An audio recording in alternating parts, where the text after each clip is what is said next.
Bismillahirrahmanirrahim. Assalamualaikum warahmatullahi wabarakatuh. Waalaikumsalam warahmatullahi wabarakatuh. Saudara-saudara kaum muslimin rahimakumullah.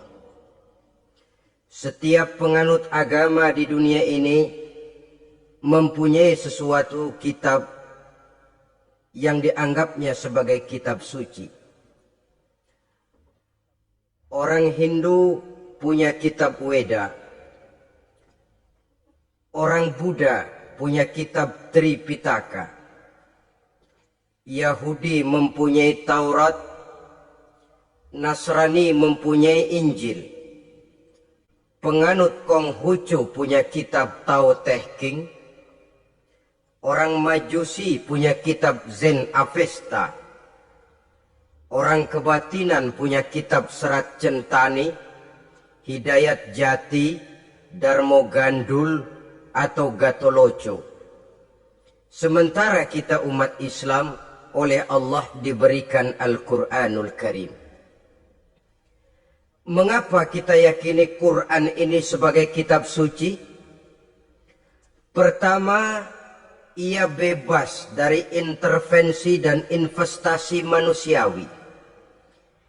Ia sepenuhnya, baik isi maupun redaksi, adalah produk dari Allah Subhanahu wa Ta'ala.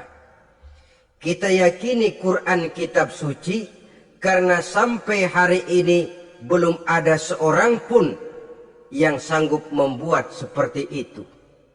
Suatu kitab hanya dinamakan suci kalau dia bersih dari investasi dan intervensi manusia.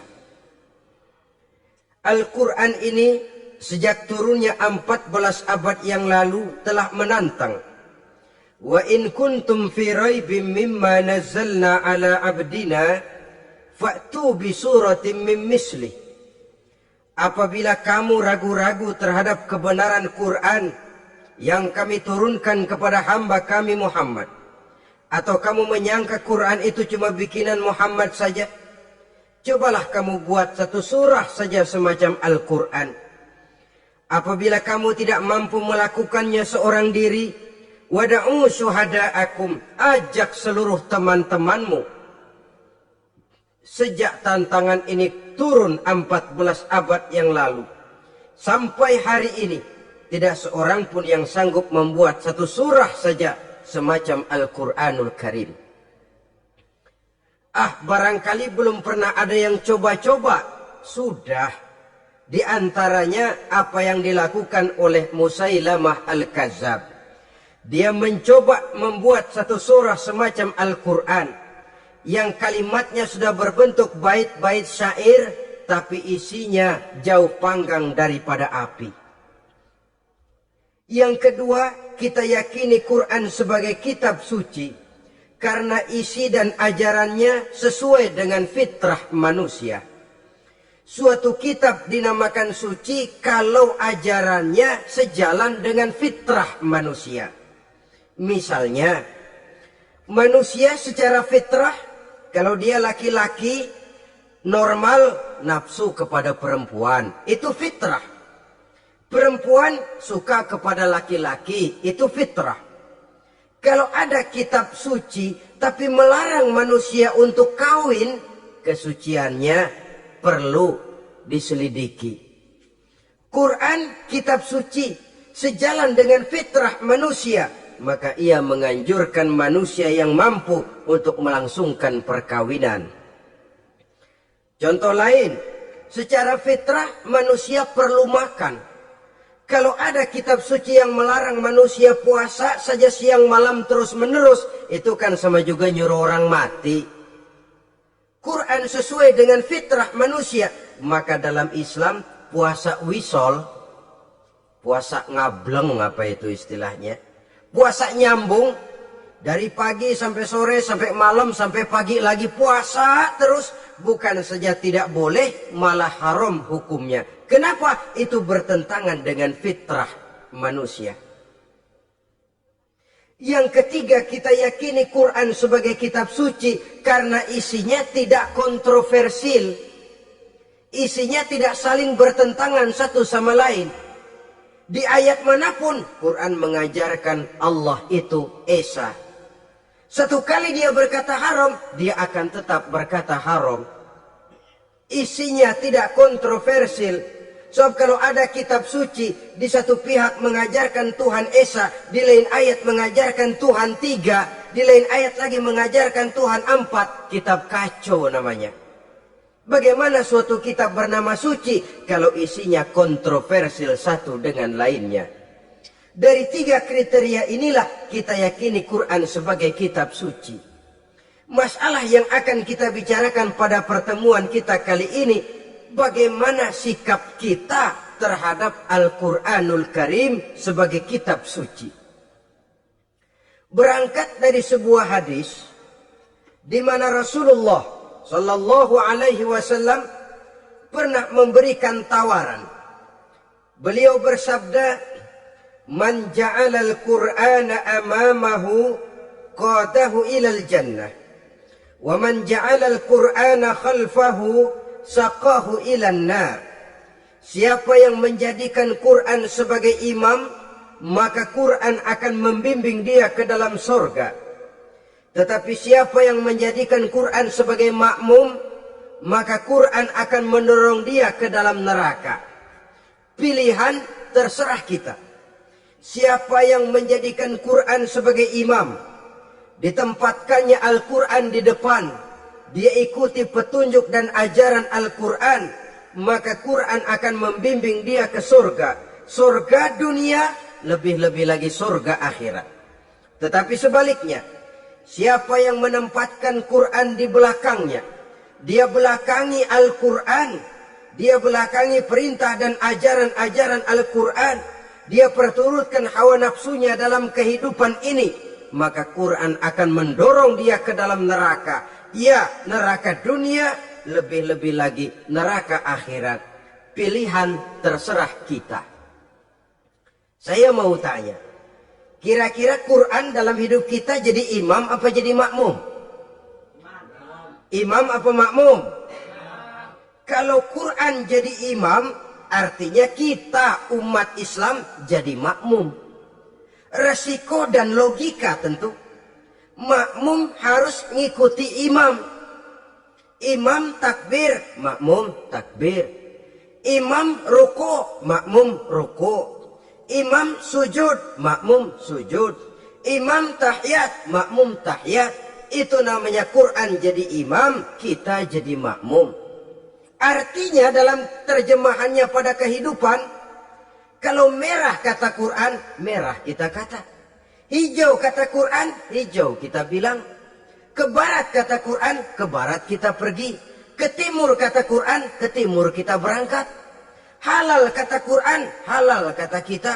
Haram kata Quran, haram kita bilang. Itu Quran imam, kita makmum. Nyatanya kadang-kadang kontras. Nyatanya kadang-kadang paradok. Merah kata Quran, hijau dong kata kita. Halal kata Quran, remeng-remeng kata kita. Ke barat kata Quran, ke timur kita pergi. Dalam praktek kita mau jadi makmum, Quran kita suruh jadi imam.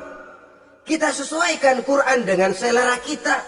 Mana-mana ayat yang menguntungkan, mana ayat yang sesuai dengan mau kita, itu yang kita baca kuat-kuat. Itu yang kita canangkan ke tengah masyarakat ramai. Tapi manakala Quran itu bertentangan dengan nafsu kita, bertentangan dengan gaya dan kepribadian kita, kita umpetin itu Quran. Kalau kita cuma umpetin lumayan, kadang-kadang kita tuduh Quran ketinggalan zaman. Kita anggap Quran tidak relevan lagi dengan situasi dan kondisi. Kalau sudah begitu, sudah menyeberang terlalu jauh namanya. Saudara-saudara kaum muslimin rahimakumullah.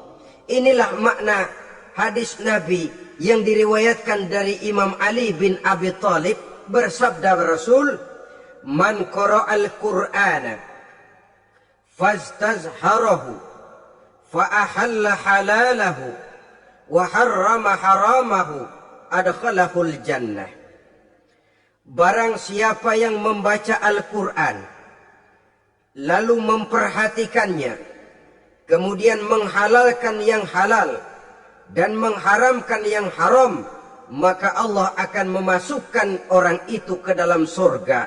Ya surga dunia, ya surga akhirat. Apabila kita renungi hadis ini, maka untuk berimam kepada Al-Quran, ada 3 jalan utama yang harus kita laksanakan. Pertama, dari kalimat man qara al-Quran, barang siapa yang membaca Al-Quran. Ini artinya, siapa yang ingin menjadikan Quran sebagai imam di dalam kehidupan, jalan pertama yang harus ditempuhnya, menanamkan kegemaran membaca Al-Quranul Karim.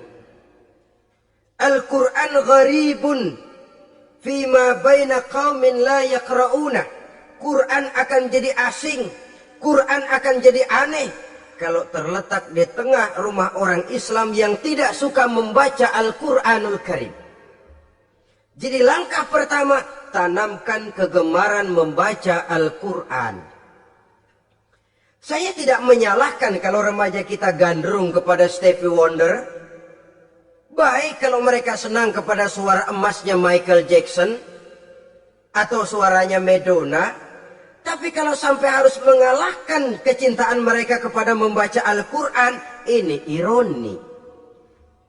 Sebagai orang tua, kalau anak-anak kita buta huruf Latin, katanya menghambat pembangunan. Bahkan pemerintah saja menggalakkan bebas 3B itu. Buta aksara diantaranya, supaya rakyat bisa membaca huruf Latin. Kalau anak-anak kita buta huruf Latin, katanya menghambat pembangunan. Bagaimana kalau anak-anak kita buta huruf Quran? Jelas saja menghambat proses kesadaran dan kebangkitan dari dunia Islam itu sendiri. Satu contoh ringan. Dulu sebelum pembangunan merata, listrik belum lagi masuk desa, kampung gelap, rumah pakai lampu minyak. Kalau kita masuk kampung, terasa banyak orang Islam. Kenapa? Di rumah sebelah sana kita dengar anak muda sedang latihan baca rawi. Sebelah sini ibu-ibu sedang selawatan. Di rumah sana remaja sedang baca Quran. Pembangunan maju, listrik masuk desa. Alhamdulillah. Tapi apa yang kemudian terjadi? Proses pergeseran nilai. Setelah listrik masuk desa, radio main kenceng-kencengan. Televisi main gede-gedean. Baca Quran sudah barang aneh, langka. Tengoklah sekarang kalau kita masuk kampung, ada yang remaja sedang baca Quran. Rasanya kok aneh, nggak umum. Sesuatu yang baik malah menjadi nilai-nilai keanehan. Saudara-saudara kaum muslimin rahimakumullah, tanamkan kegemaran membaca. Dalam satu hadis Nabi pesan, nawiru buyutakum bitilawatil Quran. Sinari rumah tanggamu dengan bacaan Quran. Sebab listrik ini cuma bisa menerangi gelap, tapi tidak akan sanggup menerangi hati manusia. Quran produk Allah dibaca dalam segala keadaan, tepat dan pantas. Lihat saja, orang sedih baca Quran, terhibur. Orang gembira baca Quran, tidak lupa diri. Di rumah mewah ada yang baca Quran, bagus. Di gubuk reot di pinggir kali ada yang baca Quran, cocok. Orang kawin dibacakan Quran, bagus. Orang mati dibacakan Quran, tidak jelek. Dalam segala keadaan, in all season, bahasa kerennya, dia pantas dibaca. Saudara-saudara, bahkan orang sakit gigi pun kalau dengar baca Quran tidak marah. Coba lihat. Dia senang benar lagu Michael Jackson, tapi giliran sakit gigi, coba setelin lagu Michael Jackson. Kalau nggak mencah-mencah, kamu gila apa nggak tahu saya lagi sakit gigi? Tapi coba bacakan Quran, dia pasti tidak marah. Begitu besar daya pengaruhnya. Bahkan Abu Jahal sama Abu Lahab pernah rapat. Kata Abu Jahal sama Abu Lahab, Mas Lahab, gini loh mas. Kenapa? Ini saya pikir-pikir salah satu yang menyebabkan kenapa saudara kita banyak ikut ajaran Muhammad. Mereka kalau sudah dengar bacaan Quran terpesona. Jadi kita blokir saja. Caranya gimana? Kasih pengumuman kepada Quraisy, jangan sekali-kali mau dengerin Muhammad baca Quran. Kamu juga jangan. Dan kamu, saya pun begitu. Mari kita janji, tidak mau dengar bacaan Quran. Salaman, pulang ke rumah masing-masing. Dapat 1 hari tahan, 2 hari bertahan, 3 hari, seminggu ke atas. Abu Jahal mulai ada semacam rindu, kangen, pengen dengar ayat Quran. Karena secara pribadi dia mengakui keindahan gaya bahasanya jauh lebih tinggi dari kemampuan penyair Quraisy. Isi ajarannya sangat dalam dan menyentuh segi-segi kehidupan manusia. Gak tahan Abu Jahal, kayak dikilikin hatinya. Keluar rumah mindik-mindik, ngumpet-ngumpet, ngempet di rumah Nabi, pengen dengar Nabi baca Quran. Rupanya Abu Lahab sama.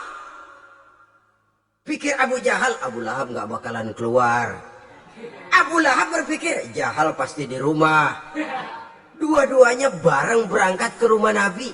Cuma yang satu dari sebelah barat, yang satu dari sebelah timur. Ngempet, ketemu di sudut, sama-sama kaget. Jahal, loh kamu Lahab? Iya, kamu ngapain? Lah kamu ngapain? Akhirnya sama-sama malu. Sama-sama tidak bisa menahan diri, akhirnya sama-sama ngakuin. Bagaimanapun kita harus akui bahwa Al-Quran ini mengandung daya pesona yang sangat luar biasa. Itu dari segi bacaan. Belum lagi dari segi ajaran, belum lagi dari segi isi. Tanamkan kegemaran membaca Al-Quran. Sampai-sampai Nabi katakan, Innallazi laisa fi jawfihi syai'um minal Quran kal baitil kharib. Orang yang dari tenggorokannya belum pernah keluar ayat Quran barang sepotong pun, belum pernah ngaji barang seayat pun, itu orang kata Nabi kal baitil kharib, kayak rumah kosong. Rumah kan kalau kosong biar bagus, mewah, besar, perabotannya lengkap. Kalau kosong angker, setan kuntilanak memedi, betah benar di situ. Saudara-saudara kaum muslimin rahimakumullah. Dalam satu percontohan Nabi mengatakan begini. Masalul mu'minil lazi yaqra'ul Qur'an kamasalil utrujah. Rihuha tayyibun wa ta'muha tayyibun. Orang mukmin yang suka membaca Quran adalah ibarat buah utrujah. Baunya wangi, rasanya lezat. Kira-kira kalau di negeri kita buah apa utrujah itu? Semacam jeruk yang manis lah. Sudah baunya wangi, rasanya enak. Itu buah itu. Orang mukmin yang suka baca Quran kayak buah itu. Baunya wangi, rasanya enak. Artinya syiarnya hidup, isinya memang orang mukmin. Sebaliknya, wa masalul mu'minil lazi la yaqra'ul Qur'an kamasalit tamrah la riha laha wa ta'muha hulun. Orang mukmin yang tidak suka baca Quran kayak korma.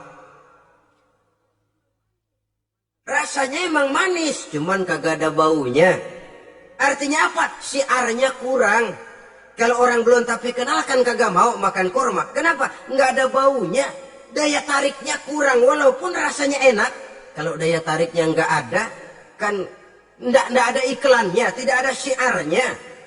Itu orang mukmin yang tidak suka membaca Quran. Ibarat buah, nggak ada baunya, walaupun rasanya enak. Orang kurang tergerak, kurang syiar, kurang daya tarik. Sebaliknya, wa masalul munafiq allazi yaqra'ul Quran kama salir raihanah. Rihuha tayyibun wa ta'muha murrun. Orang munafik yang suka baca Quran seperti buah raihanah. Apa itu? Baunya wangi, rasanya pahit. Orang munafik baca Quran kayak buah itu. Baunya sih enak, cuman rasanya pahit. Yang munafik baca Quran. Syiarnya sih lumayan, daya tariknya hebat, isinya munafik. Nah, paling jelek orang munafik yang nggak suka baca Quran. Wa masalul munafiqil ladzi la yaqra'ul Qur'an kamasalil hanzalah laisa laha rihun wa ta'muha murrun. Orang munafik yang tidak suka baca Quran seperti buah hanzalah, sudah enggak ada baunya, rasanya pahit lagi. Kalau buah pacek kali. Udah baunya kagak ada, kalau dimakan bikin orang celeng.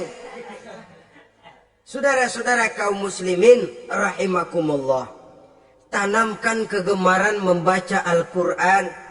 Karena membaca Al-Quran merupakan ibadah yang besar. Bahkan kata Nabi, afdalu ibadati abdi qiraatul Quran.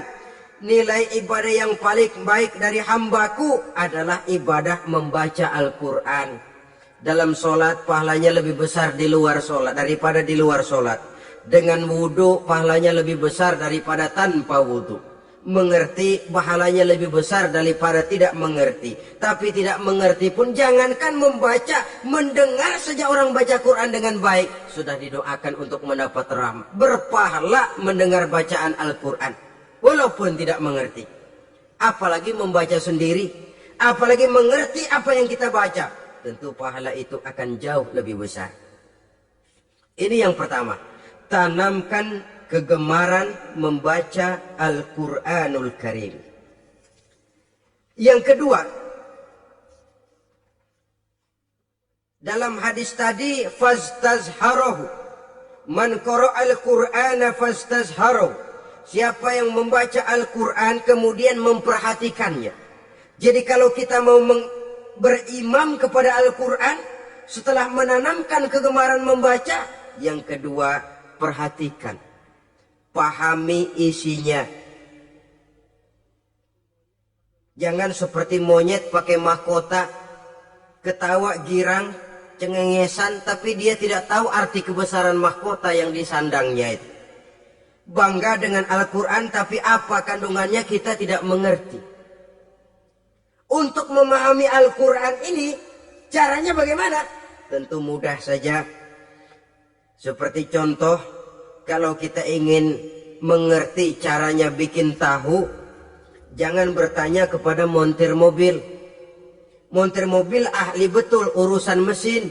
Tapi kalau urusan tahu, tanya dong tukang tahu. Untuk mengerti rahasia dan seluk-beluk Al-Quran, kita harus bertanya kepada orang yang memahami seluk-beluk Al-Quran.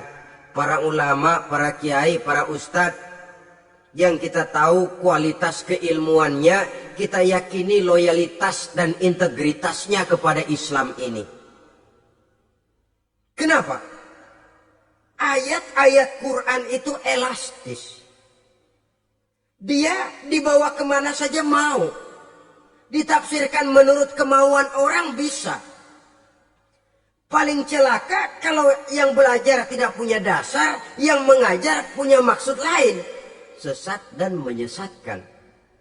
Yang ngajar punya nafsu ambisi, yang belajar tikus budeg, yang memang tidak punya dasar apa-apa. Sekali belajar langsung tafsir. Cara wudhu yang baik saja belum ngerti, cara rukuk dan sujud yang baik saja belum bisa, yang membatalkan sholat apa ndak bisa, ndak ngerti. Sekali langsung. Udah, supaya kita langsung saja belajar langsung Al-Quranul Karim. Tidak jelek, cuma akan lebih baik kalau sebelumnya ada unsur penunjang dari nilai-nilai keilmuan dalam Islam ini. Disinilah perlunya menghidupkan majelis-majelis taklim. Sebab kalau Al-Quran hanya dipahami dan dikutak-kutik menurut maunya rasio saja, kekuatan rasio terbatas. Saya akan khawatir nantinya akan timbul pendapat-pendapat di mana Al-Quran disesuaikan dengan otak. Bukan otak ngikuti Quran, tapi Quran disuruh ngikuti otak. Contoh yang dekat saja, kalau saudara ngukur kayu pakai meteran, itu kira-kira meteran ikut kayu, apa kayu ikut meteran? Ayo, kira-kira kayu ikut meteran, apa meteran ikut kayu? Meteran ikut kayu. Bagus. Kalau meteran ikut kayu, artinya nggak ada meteran benar di dunia ini. Kayunya kependekan, meterannya dipotong. Kan begitu loh. Meteran ikut kayu namanya. Bukan meteran ikut kayu, tapi kayu yang harus ikut meteran. Otak harus ikut wahyu. Jangan wahyu disuruh ikut otak. Manusia ikut Quran, jangan Quran disuruh ikut manusia. Dan kaum orientalis, ya, orang barat di luar Islam yang mendalami, mempelajari Islam dengan tujuan mencari kelemahan Islam untuk menghantam umat Islam. Itu sengaja mencari ayat-ayat yang mereka kumpulkan untuk menghantam umat Islam. Supaya mereka meragukan Qur'annya untuk kemudian pada suatu saat meninggalkan Qur'an sama sekali. Timbullah pendapat ada ayat Quran yang sudah tidak sesuai lagi katanya dengan situasi dan kondisi. Seolah-olah otak manusia sudah jauh lebih pintar daripada Al-Quranul Karim. Saudara-saudara kaum muslimin rahimakumullah. Inilah yang kita berlindung dari Allah. Sebab secara demikian dengan kata lain kita secara tidak sadar sudah mengurangi kemahamutlakan dan kesempurnaan dari Allah Subhanahu wa ta'ala. Untuk memahami Al-Quran, maka kita harus bertanya kepada ahlinya, mengaji, menghidupkan majelis-majelis taklim. Jangan sampai Al-Quran menjadi awam di tengah masyarakat Islam sendiri. Ini jalan yang kedua, memahami isinya. Sehingga dengan demikian, manakala Al-Quran dibacakan orang, pemikiran kita tidak lagi terpusat kepada kemerduan suara orang yang membaca, tapi tertuju kepada isi yang dikandungnya. Sehingga dalam kondisi semacam itu, boleh jadi tiap kali dibacakan Al-Quran, nilai iman makin tambah. Kita dengar orang baca, Alam taro kaifa fa'ala rabbuka bi ashabil fil. Terbayang oleh kita bagaimana Raja Abrahat dengan pasukannya mau menghancurkan Ka'bah. Bagi Allah cukup menurunkan burung ababil, hancur lebur Abrahat, raja besar dengan seluruh pasukan gajahnya, berantakan dibuatnya cuma dengan burung ababil. Allah maha besar, Allah maha kuasa. Tambah iman. Kalau tidak, ya seperti yang banyak terjadi. Quran menceritakan azab, kita malah kesenangan. Walakum azabun alim. Kamu akan mendapat azab yang pedih. Kita teriak di pojokan, toyib, toyib. Allah, alhamdulillah. Digambarkan azab malah baik-baik. Bahwa kita suka, kita gemar kepada bacaan Quran dengan suara yang merdu, alhamdulillah.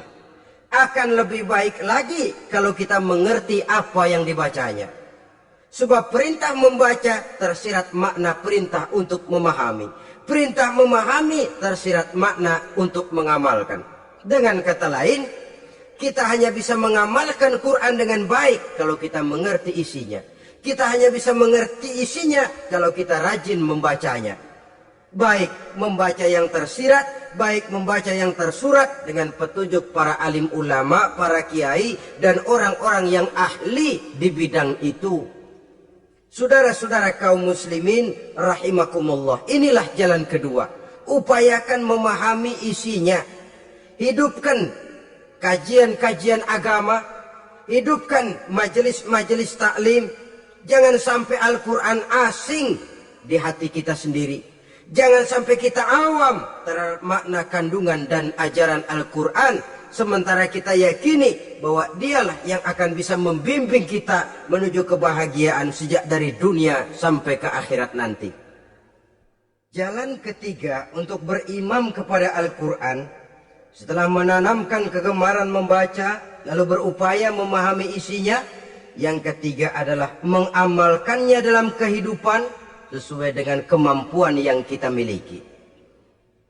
Quran tidak akan membawa berkah kalau ajaran yang terkandung di dalamnya kita baca, tapi kemudian kita injak-injak dalam praktek kehidupan. Quran mengatakan riba haram, Tapi praktek kita dalam hidup malah senang betul kepada riba. Quran mengajarkan jagalah kesatuan persatuan dan ukhuwah Islamiyah. Praktek yang kita lakukan malah centang perenang, malah saling bertolak belakang, malah kadang menjegal kawan seiring, menggunting dalam lipatan, ramai kita dengan kita. Lalu kelemahan pun menjadi kenyataan di mana-mana. Quran sekali lagi tidak akan membawa berkah kalau yang kita baca kita injak-injak. Tentang pengamalan Al-Quran ini, Allah Subhanahu wa ta'ala mengklasifikasi manusia dalam firman-Nya. Thumma awrasnal kitaba allazina astafaina min ibadina. Kemudian kami wariskan Al-Quran ini kepada hamba-hamba kami yang kami pilih. Ya Allah, coba saja kita lihat ayat ini. Quran kitab pilihan diberikan kepada umat pilihan, yaitu kita-kita ini. Lalu bagaimana umat pilihan ini setelah menerima Al-Quran? Terbagi dalam 3 kelompok besar. Pertama kata Allah, faminhum zalimun linafsihi. Di antara mereka ada yang setelah menerima Al-Quran kemudian zalim kepada dirinya sendiri. Artinya hanya mulutnya saja yang menerima Al-Quran, tapi perbuatannya menginjak-injak Al-Quran. Orang semacam ini tidak zalim kepada Allah, tidak zalim kepada Rasulullah, tetapi orang semacam ini zalim kepada dirinya sendiri. Dia terima Quran dengan mulutnya, tapi dia injak-injak Quran dengan perbuatannya. Na'udzubillah summa na'udzubillah. Kelompok yang kedua, faminhum muqtasid. Di antara mereka ada yang setelah menerima Al-Quran lalu muqtasid. Muqtasid ini 50-50. Ngambil jalan tengah. Ajaran Quran dipakai, ajaran setan dikerjain. Artinya juga perintah Quran oke, larangan Quran heeh. Saudara-saudara, malaikat bingung bagaimana montennya nih anak ini. Perintah Quran dikerjain, larangan Quran juga dikerjain. Ini muqtasid. Nah, yang ideal adalah golongan yang ketiga kata Allah. Wa minhum sabiqun bil khairati biiznillah. Di antara mereka ada lagi yang setelah menerima Al-Quran lalu berlomba-lomba melaksanakannya. Berlomba-lomba mengamalkan kebaikan. Dan itu hanya bisa terjadi biiznillah, dengan izin dari Allah. Hidayah, saudara-saudara. Berapa banyak orang yang mengerti Quran, tapi hidupnya jauh dari cahaya Quran. Berapa banyak orang yang ahli Quran, tapi cahaya Quran tidak menerangi kehidupannya. Berapa banyak orang yang ahli hukum, tapi bikin bingung masyarakat dengan fatwanya.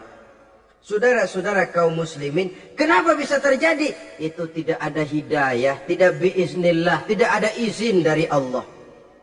Maka bisa membaca Quran, alhamdulillah. Bisa memahaminya, kita bersyukur kehadirat Allah. Lebih penting dari itu, kita mohon hidayah agar bisa mengamalkannya sesuai dengan kemampuan kita. Saudara-saudara kaum muslimin, rahimakumullah. Mana yang lebih banyak di zaman kita sekarang ini?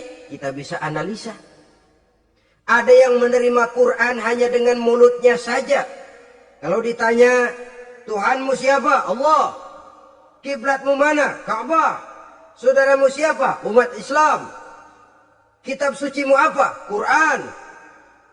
Kamu bisa baca? Enggak. Ya, kalau cuma enggak bisa baca barangkali kadang-kadang Quran saja pun tidak punya. Ini yang ironi, ini yang menyedihkan.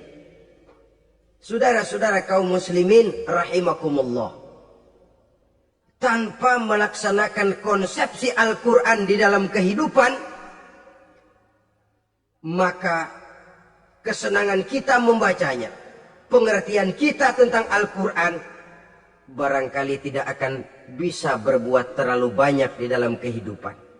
Maka sekarang ini sudah ada terjemahan Quran dalam bahasa Indonesia, dalam bahasa daerah, dalam bahasa Inggris, Belanda, bahkan Jerman, yang masih harus terus dan selalu ditingkatkan terjemahan Quran di dalam kehidupan.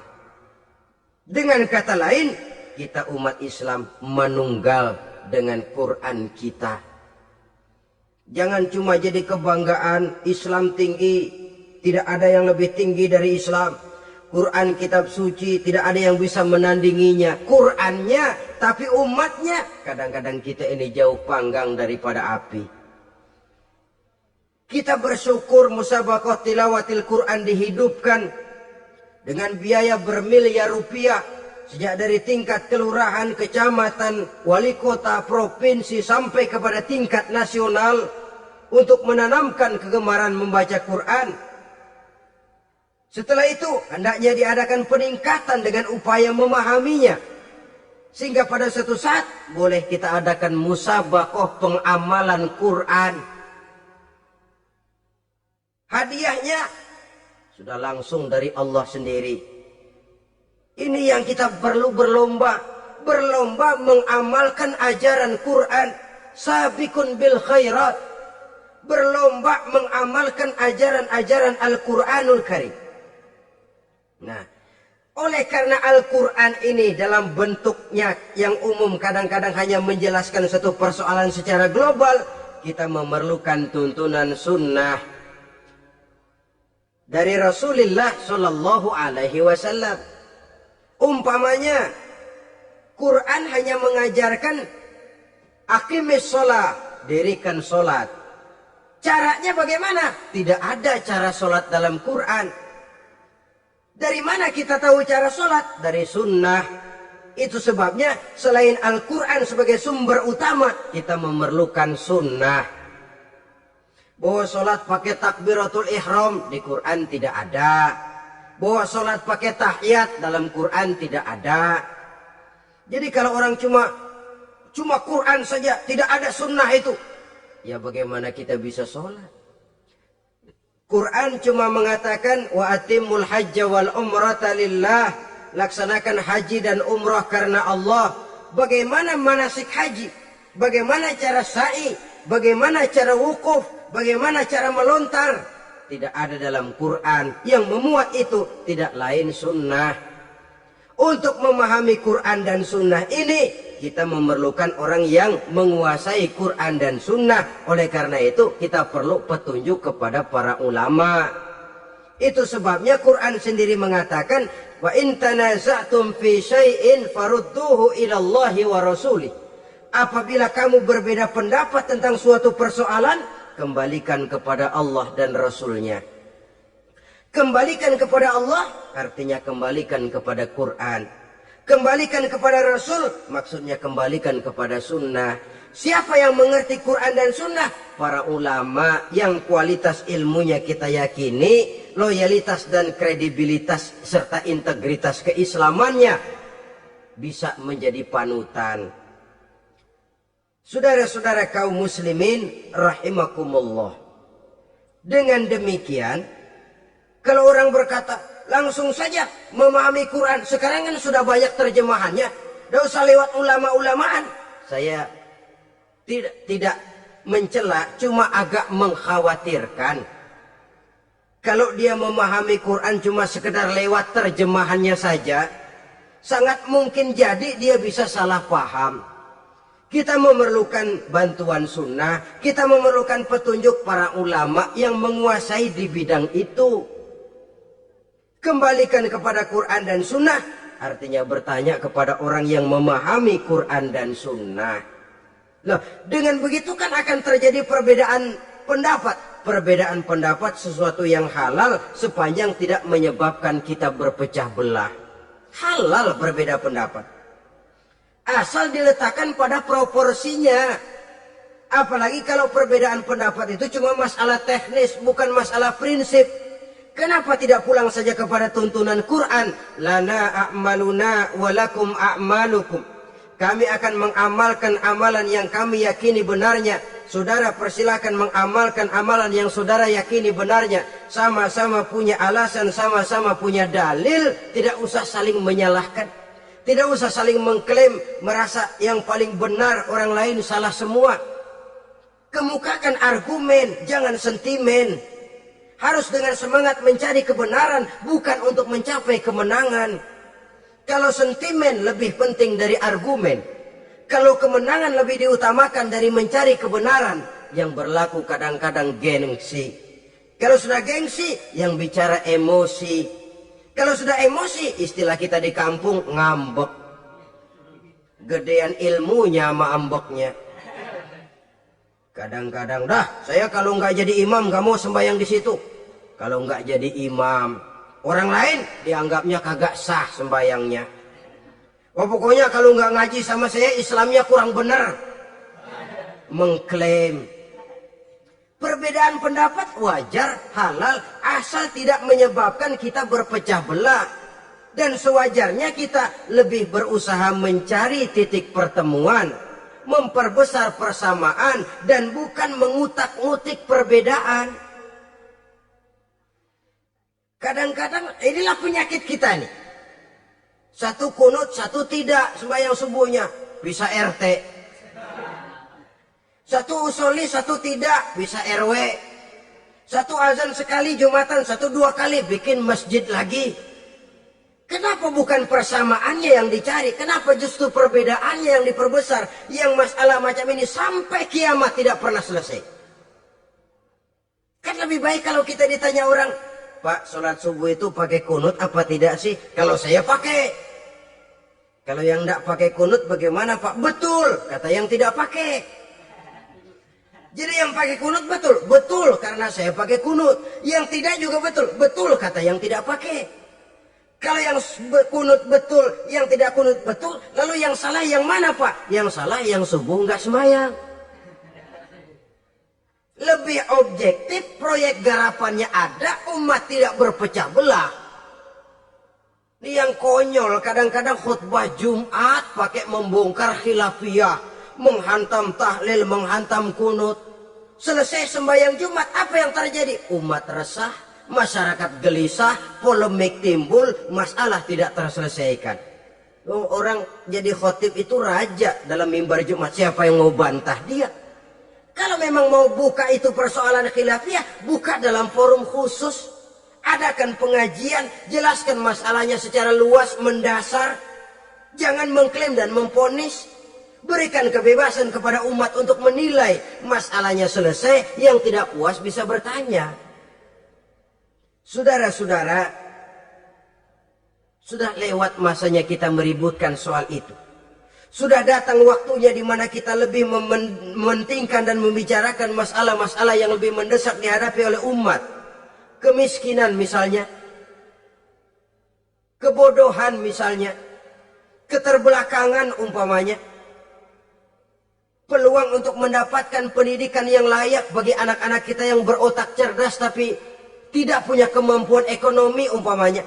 Itu akan lebih objektif ketimbang kita membicarakan masalah-masalah yang sampai kiamat tidak akan pernah selesai. Yang hanya akan menyebabkan kita menjadi lemah, persatuan koyak, solidaritas sosial lalu menurun, saling curiga menjadi tumbuh karenanya, dan pada akhirnya kita tidak akan pernah bisa berbuat banyak. Untung kalau tidak menjadi tertawaan bagi orang yang berdiri di luar pagar. Saudara-saudara kaum muslimin rahimakumullah. Sekali lagi, Al-Quran tidak akan membawa berkah kalau yang kita baca kita injak-injak. Oleh karenanya, untuk berimam kepada Quran ini, sekali lagi pertama, tanamkan kegemaran membaca. Yang kedua, upayakan memahami isinya melalui bimbingan orang yang ahli bidang itu. Yang ketiga, amalkan sesuai dengan kemampuan. Sebab itu ada prinsip, kalau isi suatu hadis nampaknya bertentangan dengan otak, kesohihan hadis itu boleh diperiksa. Tapi kalau ayat Quran nampaknya bertentangan dengan otak, otaknya yang harus diperiksa. Jangan Qurannya lalu disesuaikan dengan otak. Sebab kalau kita sudah berani berteori, ada ayat Quran yang tidak sesuai dengan keadaan. Ayat yang mana? Yang ini. Tahun depan tambah lagi. tahun depan tambah lagi, makin lama makin habis Al-Quran itu. Yang perlu diperbarui cara kita memahami Quran. Bukan dengan mengemukakan teori ayat Quran kehilangan relevansi. Cara kita memahami barangkali yang kurang relevan. Dalam situasi, dalam konteksnya dengan situasi dan kondisi. Jangan lupa, Al-Quran ini kan untuk semua umur. Dia bisa dipahami secara filosofis, dia bisa dipahami dengan kacamata orang awam. Tingkat kemampuan berpikir orang tidak semuanya sama. Kalau semua orang kita mau ajak berfilsafat, merenung dalam-dalam, menerawang tinggi-tinggi, ialah buat mereka yang terjangkau oleh perguruan tinggi.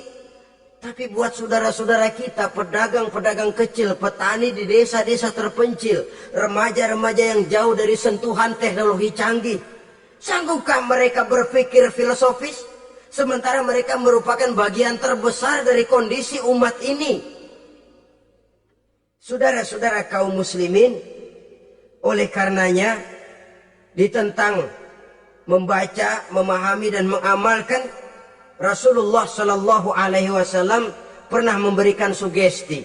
Beliau bersabda, "In aradtum aisas su'ada, apabila kamu menginginkan kehidupan yang bahagia, hidup seperti hidupnya orang-orang yang bahagia." Dan tentu ini keinginan kita semua. Wa mautas syuhada, dan menginginkan mati sebagai matinya para syuhada, para pahlawan pembela agama, orang yang mati syahid. Wah, ini sudah tidak duanya ini. Hidup mulia, mati syahid. Dapat dua-duanya. Wan najata yaumal hasyri, dan ingin mendapat keselamatan pada hari hasyar, hari pengumpulan manusia di padang mahsyar. Wazilla yaumal harri, dan mendapat perlindungan dari Allah pada hari yang sangat panas. Wal huda minad dhalalah, dan mendapat petunjuk dari kesesatan. Nah, ini keinginan semua orang. Kan yang kita cari apa sih? Hidup bahagia. Biar ndak kaya asal bahagia, sudah enak. Lalu apa lagi? Matinya sebagai syahid. Kemudian di hari pengumpulan nanti mendapat keselamatan. Lalu pada saat orang lain kepanasan kita mendapat perlindungan. Kemudian orang lain kebingungan kita mendapat petunjuk. Kalau ini yang diinginkan kata Nabi, resepnya fa'adimu qiraatal Quran. Maka lazimkan, biasakan olehmu membaca Quran. Tidak ada terlambat. Idealnya memang dari kecil, sebab lidah kalau sudah kaku berat. Disuruh baca innallaha laghaniyun hamid, lidahnya berat. Innallaha lampuniyun hamid, lampuniyun. Laghaniyun jadi lampuniyun. Lidah itu kalau sudah berat ya memang berat. Disuruh baca ya bani Israel, lidahnya berat. Ya bini Siroil. Jadi ya bini Siroil. Saudara-saudara, idealnya memang dibiasakan dari kecil supaya lidah itu ringan. Kalau tidak ada istilah terlambat. Saya malu pak, belajar alif-alifan udah gede. Ya jangan alif-alifan, alif beneran. Alif-alifan kapan bisanya? Alif beneran yang dipelajari. Tidak ada istilah terlambat, tidak ada istilah malu untuk belajar Al-Quran ini. Saudara-saudara kaum muslimin rahimakumullah. Ini sugesti untuk menanamkan kegemaran membaca. Lalu sugesti untuk memahaminya. Tentu banyak ayat, banyak hadis. Mengapa tidak diantara kamu sekelompok orang yang berangkat untuk memperdalam, memahami agama? Falaula nafara min kulli firqatin minhum ta'ifatun liyatafaqahu fid din. Di tengah kelompok orang yang berangkat belajar teknologi canggih, di tengah grup orang yang mendalami ekonomi, di tengah kelompok orang yang membidangi hukum, di tengah kelompok orang yang sibuk meneliti ilmu-ilmu kedokteran, mengapa tidak ada kelompok orang yang secara takhasus Liyatafaqahu fid din, mendalami agama ini, mendalami Quran ini harus ada. Lalu sugesti untuk mengamalkan Al-Quran kelihatan dari peringatan Allah yang kita bisa temukan pada surah Thaha ayat 124 sampai dengan 127. Wa man a'rada an zikri, barang siapa yang berpaling dari peringatanku, kata Allah, barang siapa yang berpaling dari Al-Quran ini, dia terima Al-Quran, dia imani Quran, tapi dia berpaling dari ajarannya, dia injak-injak apa yang seharusnya dia amalkan, dia perturutkan hawa nafsunya, maka kata Allah, fa inna lahu ma'isyatan dhanka, dia akan diberikan satu penghidupan yang sempit. Inna lillahi wa inna ilaihi raji'un. Diberikan hidup yang sempit. Kalau hidup sudah terasa sempit, bagaimanapun luasnya rumah, sempit. Kalau hidup sudah terasa sempit, bagaimanapun banyaknya harta, sumpek. Kalau sudah hidup ini terasa sempit, bagaimanapun luasnya pergaulan, tidak ada tempat kita bertanya, melarikan persoalan, membagi rasa. Siapa yang berpaling dari Quran, dia akan diberikan penghidupan yang sempit. Bukan dagangnya tidak untung, bukan kerjanya tidak digaji, tapi kesempitan hati lebih bahaya loh dari kesempitan ekonomi. Itu di dunia. Di akhirat, wa nahsyuruhu yaumal qiyamati a'ma.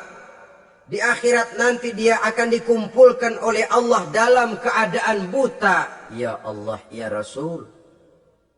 Padahal ke akhirat kita baru tumben.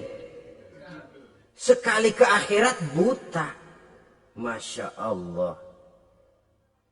Di tempat kita lahir saja, kalau tadinya kita melihat, tahu-tahu menjadi buta, kita bingung. Padahal jalan sudah pernah kita lihat, arah sudah pernah kita tahu. Bagaimana di padang mahsyar nanti? Kemana jalan yang akan ditempuh? Kepada siapa kita hendak bertanya? Mana teman, mana istri, mana anak? Buta pula kita.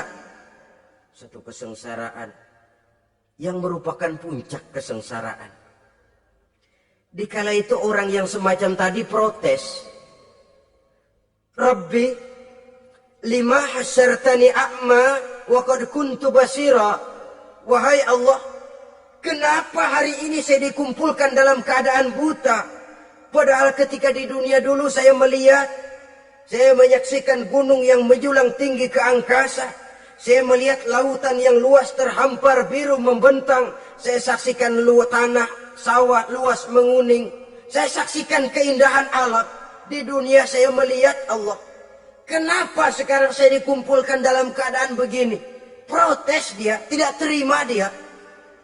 Allah jawab, kadzalika atatka ayatuna fanasitaha. Kata Allah, begitulah memang. Dahulunya waktu di dunia telah datang ayat-ayat kami kepadamu. Telah turun Al-Quran. Telah datang agama. Fanasitaha. Tapi kamu lupakan dia. Kamu lupakan Quran. Kamu lupakan Islam. Datang ayat, turun Quran, turun agama.